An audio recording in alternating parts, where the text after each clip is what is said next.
I get those goosebumps every time. I need the hype. Throw that to the side.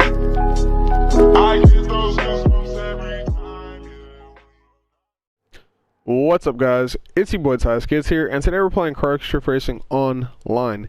In today's CarX Drift Racing Online video, I'll be showing you guys how to build the Lynx, aka the Mazda RX-8. So if you guys don't know where this car is, you can go ahead and head down to Class 2. So boom, we're going to go to Class 2. You can find the Lynx right here next to the Pirate and under the Black Fox. Go ahead and equip the ultimate drift setup on this car, or the ultimate mod on the car.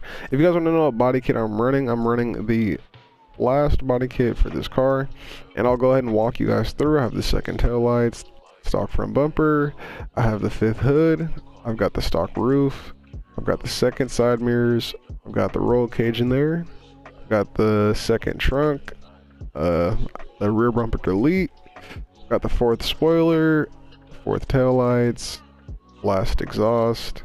I left the seat stock because I like the look. For the steering wheel, I also left the steering wheel stock because I like the look of it too. For the handbrake, I've got the second handbrake. For the shifter, I've got the fifth shifter. For the rims, I went with some D-spec wheels. My bad about that. I had to sneeze real quick. Hold on, let me fix this. Okay, there we go. I had to sneeze. My bad. So, like I said, for the wheels, let me see what I got here. So for the wheels, these are the wheels that I'm running right here. They weren't that expensive, so if you guys want to go ahead and cop those, you might guess they're pretty clean. I like how they look. But other than that, man, let's go ahead and get into the dyno stand. If you guys want to know what color I have on the car too, I'll show you guys that real quick. This is the color that I have, so if you guys want to use this color, go ahead. But for the dyno stand, your front and rear spring length are going to be 7. Front spring stiffness at 120, rear spring stiffness at 115, front damper fast bump and rear damper fast bump at 1200, front damper fast rebound and rear damper fast rebound at 4600, front damper bump and rear damper bump at 1750, front damper and rear damper rebound at 3000, front sail 0.40 or as close as you can get it to that. The menu is pretty glitchy. Rear toe negative 0.20, which is really hard to get exactly on it. Okay, there we go. You just have to mess around with the menu a little bit and you should be able to do it. Front camera negative 5.59, rear camera negative 1.89, front and rear anti-roll at 30, caster at 10, Ackerman angle at 27%. For the max steering angle, it's going to be 60 degrees. For the wheels, your front and rear rim diameter are going to be 19, front and rear tire width 285, front tire pressure 176, rear tire pressure 187. Front and rear wheel adhesion 120 or 110 or 100, it's up to you. Front wheel track 5, rear base 0, front and rear tire profile 25%. For the engine, turn everything all the way up to max. For the transmission, your diff lock ratio is going to be 1.00, final drive is going to be 4.60, gear 1 is going to be 4.00, gear 2 is going to be 1.55, gear 3 is going to be 1.30, gear 4 is going to be 1.17, gear 5 is going to be 1.09, and gear 6 is going to be 1.05. For the brakes, your brake torque is going to be 3,550, front rim bias 70%, ABS no, launch control tandems no. So now what we're going to go ahead and do is we're going to go ahead and test out the car, man. Remember to subscribe, turn on post notifications, and drop a like. 30K on the way. Let's go.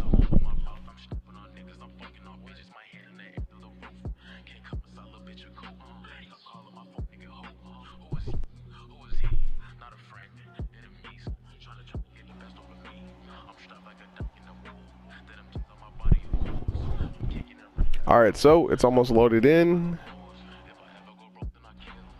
Alright, so let's go ahead and test out the car. This car is capable of doing reverse entries and through 60s if that's your thing.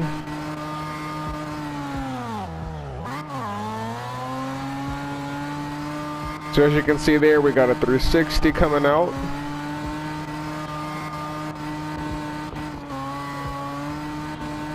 Reverse entry. Which you just gotta basically, you gotta gas it for the reverse entry. You gotta go pretty fast. Now one thing I wanted to experiment before we end this video up, one thing I wanted to experiment with is if it's better with 265s, because it might be better with 265s, I'm not sure. Low key? Ooh, okay, just a little tap there. And low-key might be better with 265, so if you guys want to use 265s, go ahead. It's up to you. I'm going to just see how the reverse entry is. Okay, yeah, the reverse entry is way smoother on 265, so if you want to use 265 for smoother reverse entries, let me check the 360s too. Hold on. Let me see. Okay. Okay. I barely needed the e-brake. I think if I would have dropped it in a second, I think it'd have been good. Let me try that one more time. I'm doing a new method to 360, by the way. No. Okay, yeah. So you gotta use the e-brake still. You gotta use the e-brake. So it will do. It's still kind of like, I don't know. It's still kind of wonky with God dang it. What was I saying? It's still kind of wonky with like reverse entries and 360s, just because I don't know. This car kind of feels a little weird. Well, the reverse entries are fine, but the 360s, I don't know. They feel kind of slow.